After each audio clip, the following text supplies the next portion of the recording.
केवलं ज्ञानमूर्तं द्वन्द्वातीतं गगनसदृशं तत्त्वमस्यादि अक्षरम् एकं नित्यं विमलमचलं सर्वधी साक्षिभूतं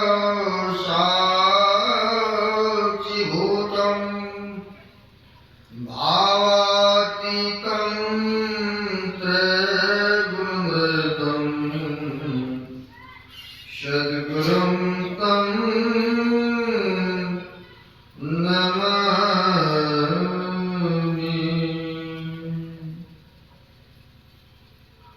प्रातः स्मरणीयान श्री वशिष्ठ आराध्य देव जंजल में कंकन में व्याप्त जग धारक जग कल्याण कारक ऐसे सर्वव्यापक गुरुदेव भगवान के पाद चरणों में असंख्य असंख्य बार नमन है। गुरु महाराज की ही परम प्रिय शिष्य पूज्यपाद स्वामी श्री साधुदास जी महाराज जो कि यह पंचभौतिक शरीर का परित्याग करके अपने लोक में गमन कर गए, ऐसे महापुरुषों को भी बारंबार नमन। तीर्थों को भी पावन पवित्र करने वाले मंचस्थ पूज्य साधु चरण उपस्थित सदगुरु के सर्वभक्तगण, जो मनुष्य शरीर का कर्तव्य है वह कर्म करने में तो आप लोग पधारे हुए हैं और पवित्र ग्रंथ से रामचंद्रमानस के उत्तरकांड से भगवान श्री राम का हम लोग बातों को सुने हैं, जो कि प्रजागणों को सभाओं को बुला करके उपदेश किए हैं। क्या उपदेश किए? बड़े भाग मानुष तन पावा, असुर दुर्लभ सब ग्रंथ गावा। भगवान श्री राम कहते हैं बड़े भाग से यह मनुष्य का शरीर मिला है, और मिला है खाया कमाया यूं ही इसको गमा दिया। तो गीता में भगवान कृष्ण ने भी कहा, भगवान कृष्ण कहते हैं आहार निद्रा भय मैथुनम च समान मेतत पशु नरानम ज्ञानम नरानम यदिकम विशेषो ज्ञानहीना पशु भी समान। कहते हैं चार काम मनुष्य भी करते हैं और वही चार काम पशु भी करते हैं। अगर पशु से श्रेष्ठम उत्तम काम मनुष्य शरीर पाकर के अगर नहीं करते हैं तो कहा भगवान कृष्ण गीता में ज्ञानहीना पशु भी समान। अगर उत्तम शरीर पाकर उत्तम काम नहीं किया तो कहते वह मानव पशु के तुल्य है ना। भगवान कृष्ण कहते अब चार काम वही मनुष्य करते हैं, और वही चार काम पशु जानवर भी करते हैं। अगर उनसे ऊंचा काम नहीं किया, श्रेष्ठ में काम नहीं किया तो कहते दोनों में कोई फर्क नहीं है। चार काम क्या करते हैं? कहते आहार लेना मतलब भोजन ग्रहण करना है ना।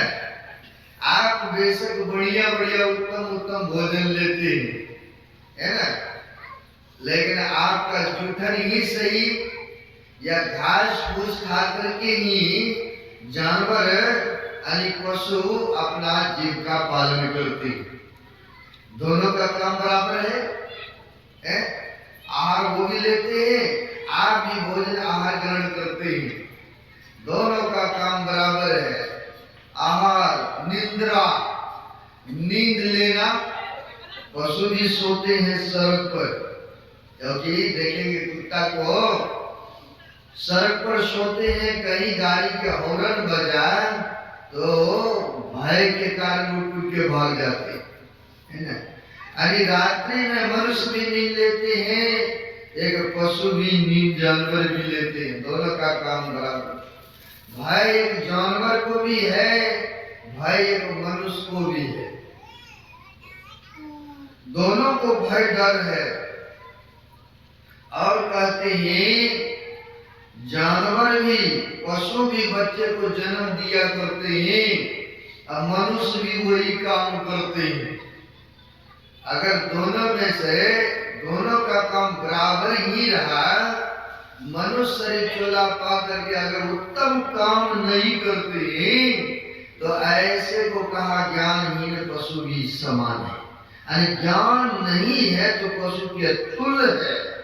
ऐसे ही और भी कवि साहब के पास चलते हैं तो वो भी फरमाते हैं, जो ईश्वर का भजन ये सुंदर शरीर पाके नहीं करते हैं, गुरु का भजन नहीं करते, गुणगान, तो ऐसे मनुष्य के लिए कवि साहब ने भी कहा, बैल गहनता नर गढ़ा, चूका सिंह और पूछ, एक ही गुरु की भक्ति बिनु दिलदारी दिलमूछ। कहती हैं बैल गहनता नर गढ़ा, बैल का शरीर बना रहा था लेकिन उसको मैंने नर बना दिया। नर मतलब मनुष्य। कहते हैं मैंने मनुष्य बना दिया, है ना, लेकिन मनुष्य को बना दिया, दो चीज उसमें लगाना मैंने छोड़ दिया। एक सींग लगाना छोड़ दिया और दूसरा पूंछ लगाना छोड़ दिया। नहीं, पशु में यही है ना, सींग और पूंछ है? मक्खर मक्खी को भगाने के लिए, है ना। कोई गड़बड़ करते तो सींग भी रखा है उसे मारने के लिए। तो कहने का मतलब दो चीजें मनुष्य में लगाना भूल गए, है ना। कहते हैं ऐसे मनुष्य शरीर पा करके ईश्वर भजन गुणगान नहीं करते हैं, तो कहते मैं तो उसको बैल गधा बना रहा था लेकिन मैंने भूल गया है उसे बनाने के लिए, है ना। कवि साहब और भी कहते हैं भजन बिना रे, भजन बिना बैल बिराने हो दीवाने मन बड़ा दुलुपैया। कहते भजन नहीं करेंगे अभी तो मनुष्य का शरीर मिला है, अगला जन्म पशु का मिलेगा, है ना, जानवर का ही मिलेंगे। सुंदर मनुष्य शरीर पाए हम लोग और यह उत्तम शरीर पा करके उत्तम कार्य को करना चाहिए, है ना। यह हीरा की समान दिया है। एक महापुरुषों ने कहा, बच्चा कहते हैं चार खाने की वर्णन आया है, अभी हम लोग सुने हैं ना, अंडज, पिंडज, उष्मज और अंकुरज में 84 लाख जोनी है और 84 लाख जोनियों में भ्रमण करते करते ईश्वर को जीव पर दया आया, तब ने ये मनुष्य नहीं दिया है। रवल को पढ़ते या सुनते उनमें भी आया है, कबहू के करी करुणा नर देही, अदेत इस बिनु हेत सनेही। ईश्वर को जब कृपा हुआ, दया हुआ जीव पर, तब यह शरीर मनुष्य का हम लोगों को प्रदान किया है, मिला है ना। और इससे भी आगे चलेंगे, बाबा नानक के पास चलेंगे तो वो भी महापुरुष कहते हैं, का जाने तेरा पुण्य प्रगटवा मानव तेरा अवतार रे। जब पुण्य के पूंजी इकट्ठा हुआ, एकत्र हुआ, तब जाके मनुष्य का शरीर प्रदान हुआ है, मिला है ना। इसीलिए और वे महापुरुष कहते हैं 1,84 भड़मी के पांव पर अटके आए, आपकी पासा ना फिरा फिर 84 जाए। 84 लाख 4 खानियां अंडज पिंडज उष्मज और अंकुरज में 84 लाख की जोनी है ना। 84 लाख जोनी में से यह श्रेष्ठ मानव का शरीर है? तो महापुरुष कहती यह 4 खानियों में 84 लाख जोनी में भ्रमण करते करते मनुष्य शरीर पर आके अटके। कहते हैं 1,84 भड़मी के पांव पर अटके आए, यानी मनुष्य शरीर पर आके अटके हुए हैं। इसलिए पासा को पलटने की सुअवसर है? कहते पांव पर अटके आए, अब की पासा ना फिरा और फिर 84 में जा। रमन को पढ़ लिए देखिए। कहती यह पांव पर अटका ईश्वर भजन करने के लिए दिया है, पासा को पलटने के लिए दिया है।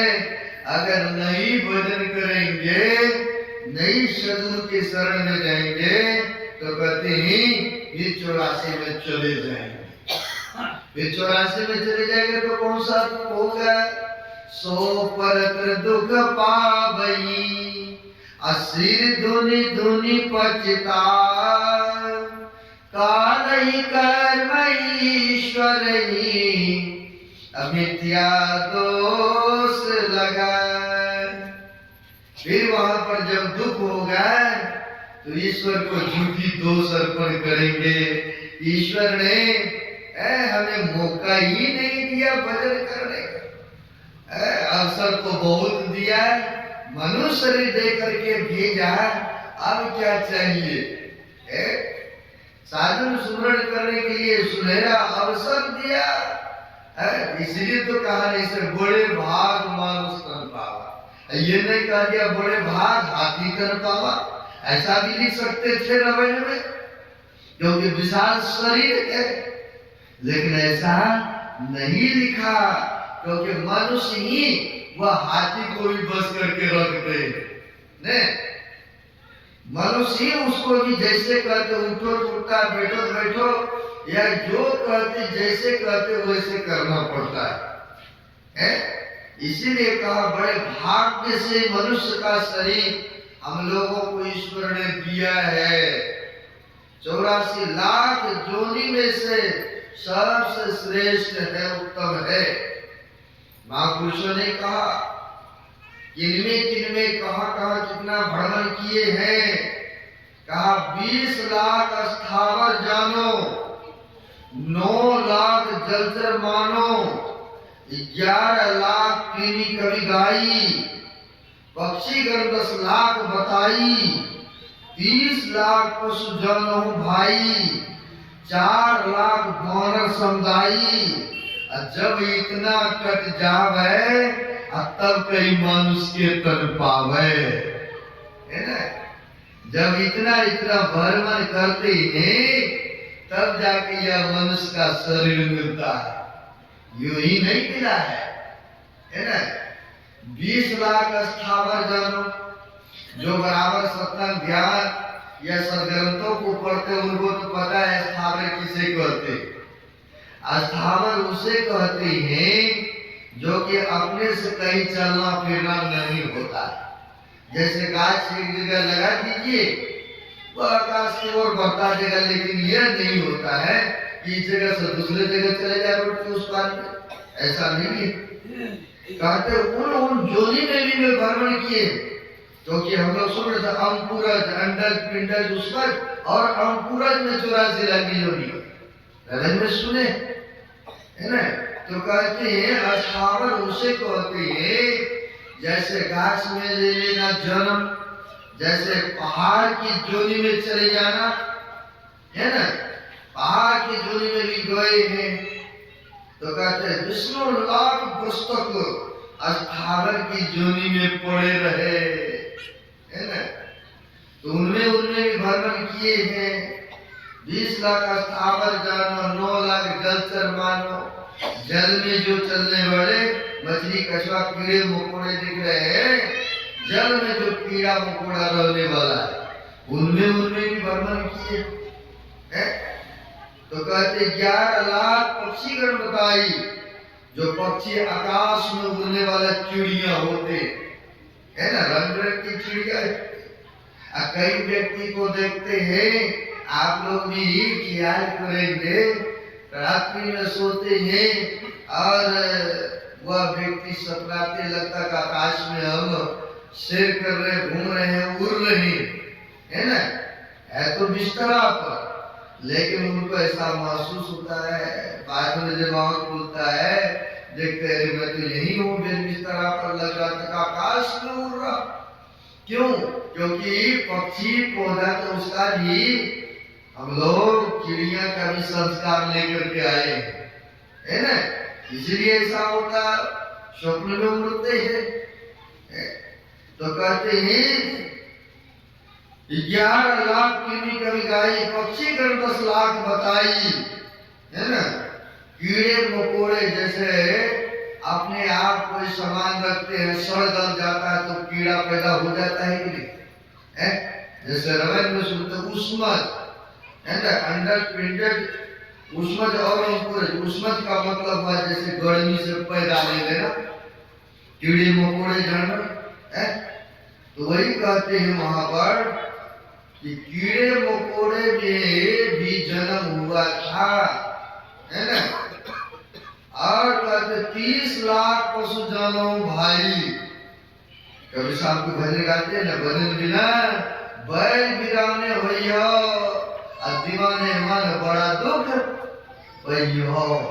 कभी शाम ने कह दिया है ना, आप लोग गाते हैं ना, भजन नहीं करेंगे तो बैल जोनी की शरीर मिलेगा।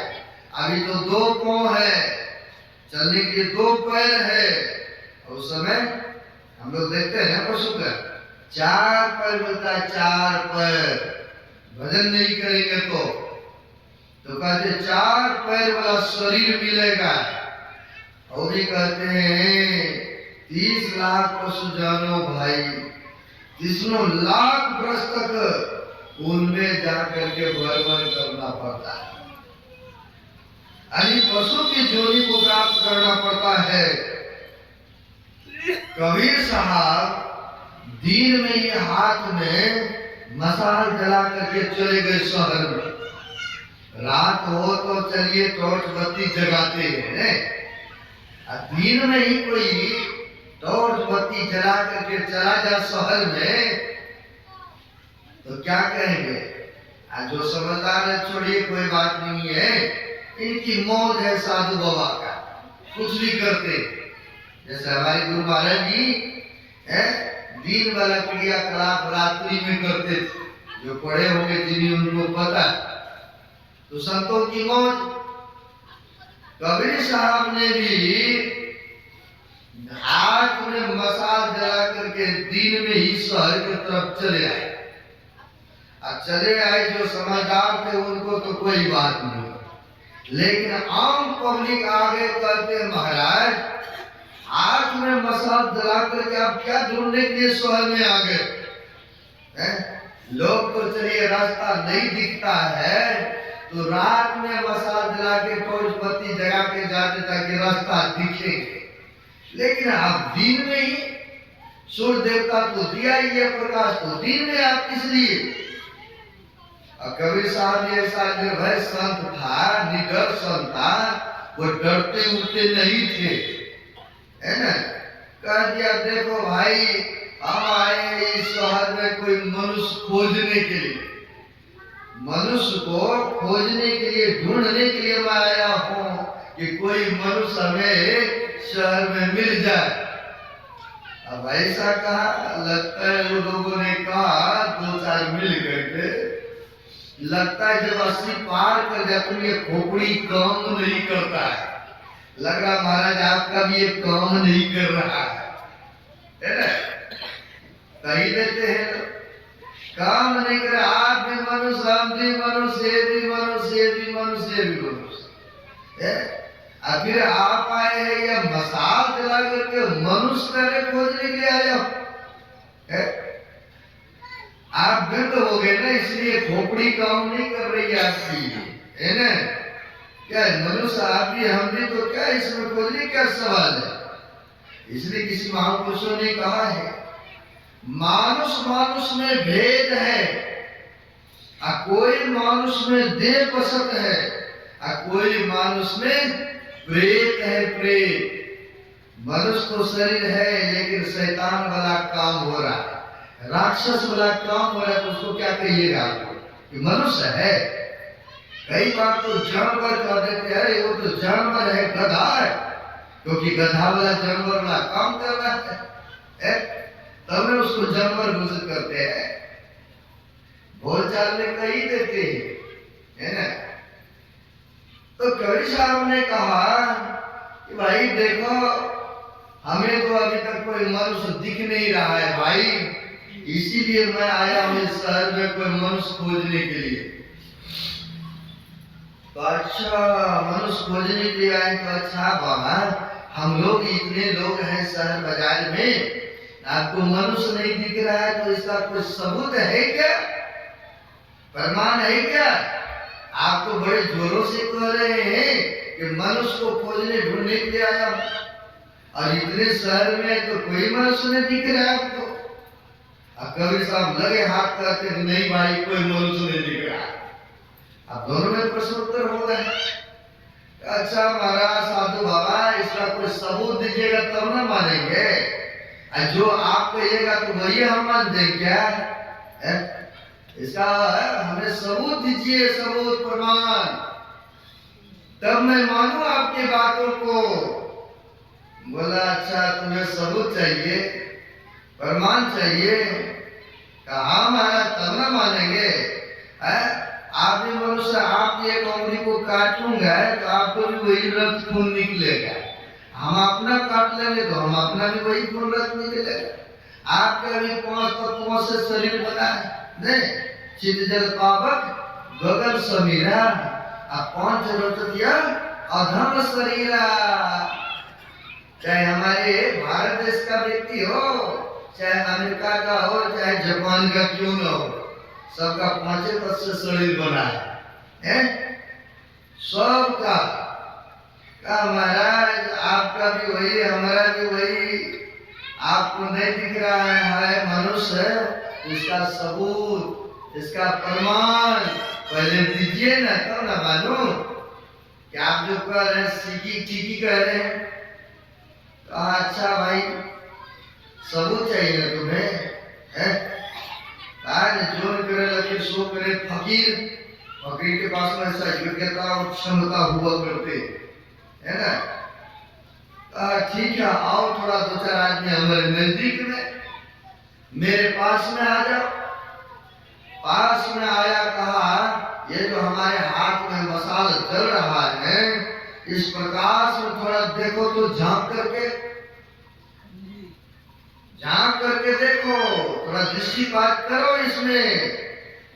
जैसे 2-4 व्यक्ति देखा प्रकाश में, कहता महाराज इसमें तो गधा दिख रहा है, इसमें तो कुत्ता दिख रहा है, इसमें तो सियार दिख रहा है, इसमें तो कीड़े मकोड़े दिख रहा है।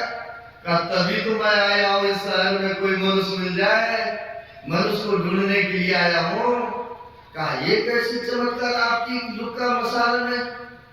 कहा यह जितने देख रहे हैं मनुष्य, पशु वाला कर्म को अपनाया है, जानवर वाला कर्तव्य को कर रहा है, मदरा पी रहा है, मांस मछली खा रहा है, दूसरे को चुगली निंदा कर रहा है, दूसरे को दिल दुखा रहा है। जब ऐसे व्यक्ति का शरीर छूटेगा ना, वही गधा जानवर कुत्ता सियार कीड़े मकोड़े बनेंगे। कहा क्या महाराज हमारा भी शरीर छूटेगा, क्या हम भी वह जानवर का शरीर पाएंगे? कहा जानवर वाला काम कर रहे हो तो जानवरे बनोगे, जानवरे बनोगे। कहा महाराज कुछ उठने का बचने का कुछ उपाय है क्या? संत महापुरुष तो उपाय बताने के लिए तो आते हैं ना, परमार्थ के कारण साधुन धरा शरीर, परोपकार के लिए आते हैं, मानव की कल्याण के लिए, इसकी कल्याण के लिए इस धरातल पर संतों का अवतरण होता है। कहा महाराज उपाय एक लोक दीक्षा लेकर के भजन करो, भजन जानवर वाला काम को छोड़ दो, मनुष्य को मनुष्यता वाला समझो, मनुष्य वाला कर्म को करो। कहा महाराज ठीक है, हम जब करेंगे सुमरन भजन आपसे जुक्ति ज्ञान करके फिर पशु की जोनी में नहीं जाना पड़ेगा। अरे भजन करोगे तो क्यों जाना पड़ेगा? संस्कार अगर पड़ गया मनुष्य शरीर में तो फिर नीचे की जोनी में नहीं जाना पड़ेगा, क्योंकि परीक्षा की वाणी पढ़ते हैं ना, भक्ति बीच विषय नहीं, जो जुग जा अनंत, ऊंच नीच घट जन्म ले तुम संत को संत। भक्ति का बीज संस्कार जिसके अंतःकरण में पड़ जाता है वह नीचे की जोनी में नहीं जाते हैं, है ना, क्योंकि संस्कार पड़ गए ना उसके अंदर में। इसलिए कहते हैं मनुष्य शरीर तो मिला है बड़े अनमोल, बड़े हीरा के समान, बड़े उत्तम शरीर मिला है। और भी कहा संतों ने 84 भुक्ति घनी, सब संतों की समझाने की अलग अलग तरीका है ना, लेकिन है कहना तो एक ही है। जैसे वाटर कहिए, जल कहिए, नीर कहिए या पानी कहिए, या वाटर मिलन कहिए या इंद्रवाना कहिए या खरबूजा कहिए, है ना, कहने का भाव तो एक ही है, गौर खुदा ईश्वर जो भी कह लीजिए, लेकिन बोलने की तरीका अलग है, लेकिन भाव एक ही दिख रहा है ना। वही एक सहजवाई संत हो गए, उनका भी बोल है, उन्होंने कहा कहते हैं 84 भुक्ति घनी बहुत सहो जगमार, भरमी प्रियोति लोक में अतियोन मानियो हार, अतियोन मानियो हार, हीरा देही पाए कर मोल माटी कर दिनी, रे नर मूर्ख समझे नहीं समझाया बहु बार, चरण दास कहे सहजिया अजो न सुरे करता। कहते हीरा के समान यह मनुष्य का शरीर मिला है, अजो न सुरे करता, करता मतलब ईश्वर परमात्मा। कहते हैं उस ईश्वर का अभी तक भी तुम जो समय बीत गया तो भूतकाल में चला गए। हमारे गुरु महाराज भी कहते हैं ना, समय गया फिरता नहीं, अजत ही करो निज काम, जो बीता सो बीतिया अब हूँ कहो गुरु नाम। गुरुदेव भी कहते हैं जो समय बीत गया वो तो भूतकाल में चले गए, भूतकाल अरे पीछे चले गए, वह वापस होने वाला नहीं है, और भविष्य का भी पता नहीं है कि पता है किसी को। कवि साहब ने कहा को जाने कल के जगत में खबर नहीं पलकी, है ना। लोग कहते वृद्धावस्था में करेंगे ना, अभी तो बहुत समय पड़ा। भाई संत महापुरुष कहते हैं इसका कोई पता नहीं है ना। शुभ काम शुभ्यम शीघ्रम क्राति, कहते शुभ कर्म को जल्दीबाजी करो।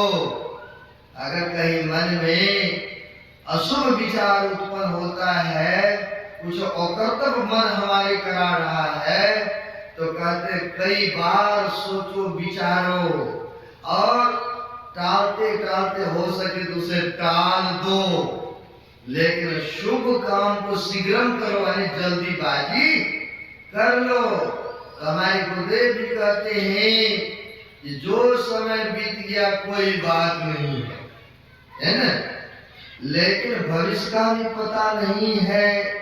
वर्तमान समय का लाभ उठाना चाहिए मनुष्य को, नहीं?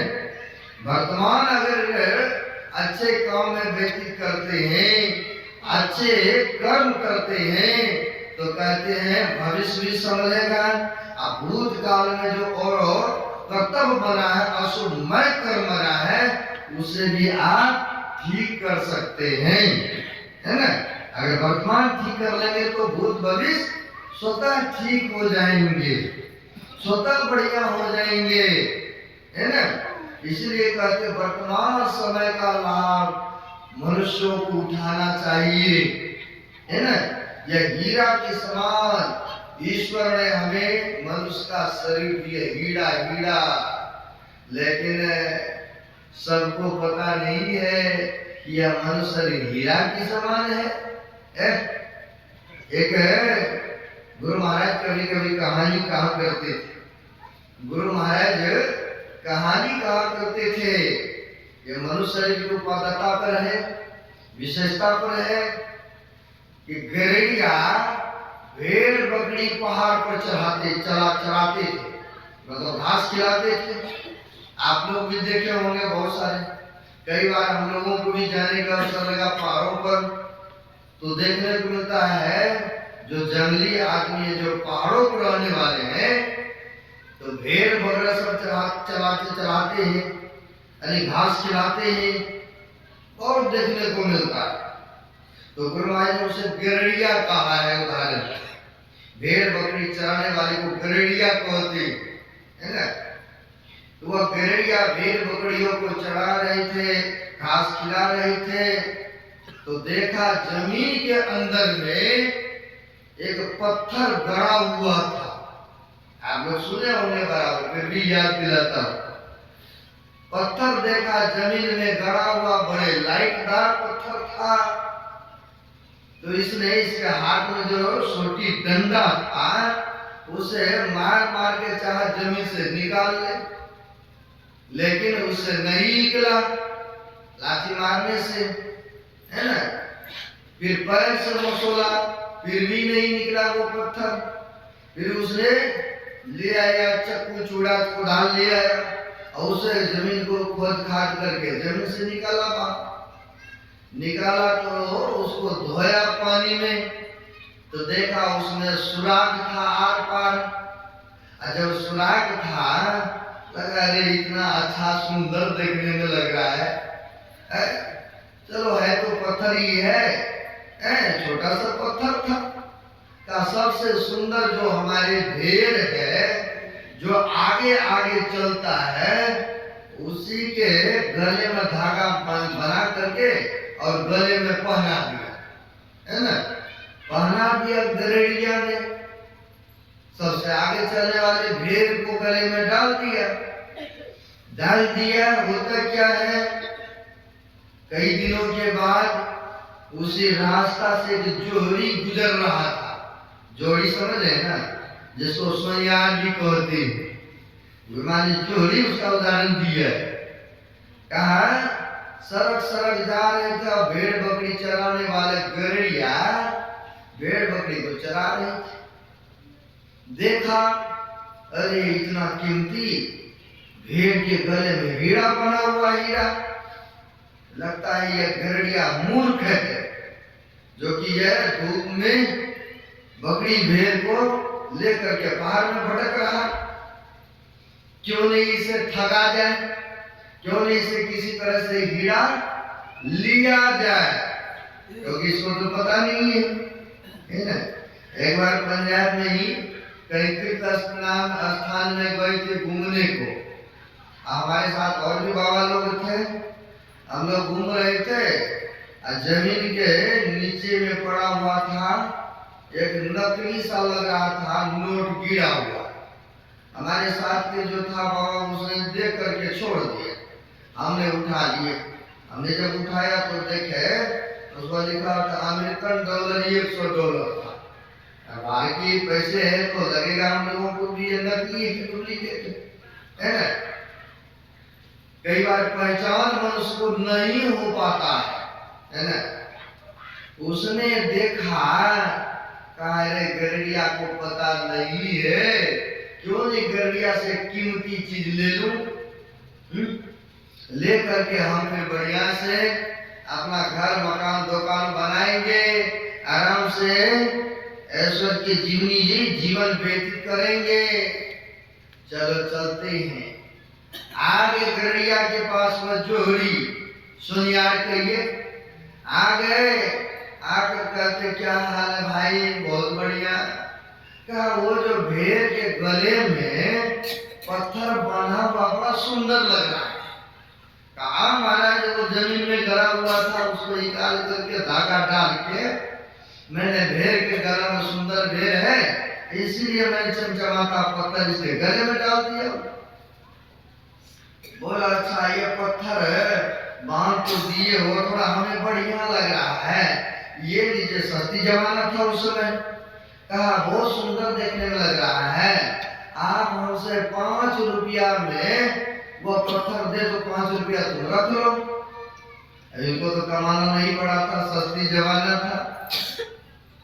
बोला ठीक है ले लो हमारी कोई काम का नहीं है अरे दे दो ने भाई खोल के। गिरैया ने गया और उस भेड़ के गले से 5 रुपया ले लिया गिरैया ने और वो पत्थर को दे दिया जोहड़ी के हाथ में। सुनियार ने ले लिया और उल्टा पुल्टा के देख रहा है मन में खुश भी हो रहा है। अरे मैंने तो गरड़िया को ठग लिया ने ये ना हो रहा है। इनको पता नहीं मूर्ख है इनको पता ही नहीं है कितनी कीमती चीज है इसको तो मैंने बेवकूफ बना करके ले लिया। अब तो हम बड़े धनवान हो जाएंगे गांव शहर से ज्यादा अमीर हो जाएंगे। और पत्थर लेकर के हाथ में उल्टा पुल्टा करके वह देख रहे थे सुनिया मने मन बड़ा खुश भी हो रहे थे देख रहे थे। और देखने के क्रम में क्या होता है जमीन पर वो पत्थर गिर जाता है। पक्की जगह था पत्थर पर गिर गया वो पत्थर जो हीरा था। अब पत्थर पर जो पत्थर या छोटी पत्थर या गिरा हीरा जो पत्थर था गिरा जो कई टुकड़ा टुकड़ा हो गए कई भाग में हो गए कई टुकड़ा टुकड़ा चूर चूर हो गए। जैसे शीशा है शीशा कहीं इस पत्ती पर हाथ से छूट जाए तो कई हिस्सा में हो जाता है कि नहीं कई भाग में हो जाएगा ना चूर चूर हो जाता है। जैसे आप चाहेंगे उसे जोड़ दें संभव नहीं है कि संभव है नहीं है संभव चूर चूर हो जाते हैं। अब ठीक वैसे ही वह हीरा जो पत्थर पर गिरा कई भाग में कई हिस्सा में हो गए चूर चूर हो गए। अब बेचारा बड़ा अफसोस करने लगे मन में सोचा था कुछ और हुआ कुछ और फिर उधर से अफसोस जो करने लगा उधर से आवाज होती है कि अरे सुनिया तुम्हें तो पता था हमारे मूल कितने हैं चलो गिरैया ने तो लात मारा कोई तकलीफ नहीं हुआ। अनजान में किसी को धक्का मुक्का या वैसा गिर भी जाए छोटे से बड़े लोग तो उतना तकलीफ नहीं होता है। जानबूझ करके कहीं ऐसे भी करते हैं ना बड़े लोग को देखिए कितना क्रोध पैदा होता है। अरे तुमको मैंने गोद में खिलाया तुम चमेटा हमने देखा था कहा अरे अनजान में इसने लात से मोड़ा तो कोई तकलीफ हमें नहीं हुआ दुख नहीं हुआ लाठी से कचोड़ा कोई दुख नहीं हुआ चलो जैसे भी हुआ इसने हमें जमीन से निकाला भेड़ के गले में बांध दिया जानवर के गले में हमें उतनी तकलीफ नहीं हुआ क्योंकि यह अज्ञान था अनजान था इसे पता नहीं था इसका मूल्य का इसके निगाह में तो था कि यह पत्थर है चमचमाता हुआ। अरे तुमको तो कम से कम पता था ना कि मैं क्या चीज हूं तुमने जान गया पहचान गया तब ना मेरा 5 रुपया तुमने इसको दिया तब ना तुम ठग रहा था इसको। क्या तुम ही बताओ ये जोड़ी मेरा 5 रुपया कीमत था 5 रुपया मूल्य था तुमने जो 5 रुपया हमारी कीमत लगाया इसीलिए मैं तुम्हारे हाथ से पिसल करके कई टुकड़े कई भागे में हो गया हूं। बड़ा अफसोस हुआ। गुरु महाराज कहते थे कहने का सारांश है, यह मनुष्य शरीर भी हीरा के समान दिया हूं, हीरा के समान मूल्यवान है। अगर ईश्वर भजन नहीं करेंगे, मनुष्य शरीर चोला पा करके तो कई भाग में हो जाएगा ना। 84 लाख जोनी क्या है? कई भाग में जाना है, कई हिस्से में जाना। 84 लाख जोनी में चले जाएगा, अंडज पिंडज उस्मत और अंकुरज में। और फिर 84 में दुख भोगेंगे सो परत दुख पावई। सिर झुंड धुन पचताय, अकाल ही कर्म ईश्वर ही झूठी दोष लगा। यह मनुष्य शरीर हीरा के समान पाए हैं और पाकर के से अच्छे काम करना चाहिए, शुभ काम को करना चाहिए, है ना। इसीलिए भगवान राम कह रहे हैं, भाग्यशाली तो है मनुष्य, लेकिन यह उत्तम शरीर पाकर अगर उत्तम काम नहीं कर रहा है तो कहते हैं इस बार तो कोई बात नहीं है, लेकिन अगले बार वह जानवर का शरीर पाएंगे और फिर दुख को उठाते पीड़ेंगे, फिर रोते पीड़ेंगे। इसलिए कहा है कि यहाँ भी सुख चाहते हो और परलोक में भी सुख चाहते हो ने। वो चाहते हैं कि गौ समाज में हम रहे तो हमारा को अपमान करें, वैसा चाहते हैं। सब चाहते हैं मान इज्जत करने, सब चाहते हैं हमारी प्रतिष्ठा गौ समाज में बना ले, सब न चाहते हैं। कहते हैं यहाँ भी चाहते हैं सुख, समृद्धि, इज्जत, मान। और इसके बाद चलिए यहाँ तक आपको मान प्रतिष्ठा खूब मिल रहा है घर को, क्या शरीर छोड़ने के बाद वो भी जाना चाहेंगे नरक में? नहीं, मुड़ी डोल रहे नहीं। यानी नरक में जाना किसी को भी पसंद नहीं है। अगर नहीं है पसंद तो राम भगवान के बात मानना चाहिए ना, धर्म ग्रंथों को, वेद शास्त्र की बातों को मानना चाहिए ना, सबको मानना चाहिए ना, खाली भव्य लोग को थोड़ी मानना है, सबको मानना चाहिए। तो राम भगवान की वाणी है, उन्होंने उत्तरकांड में फरमाया भी, जौन पर लो यहाँ सुख चाहो असुनी मम वचन हृदय दृढ़।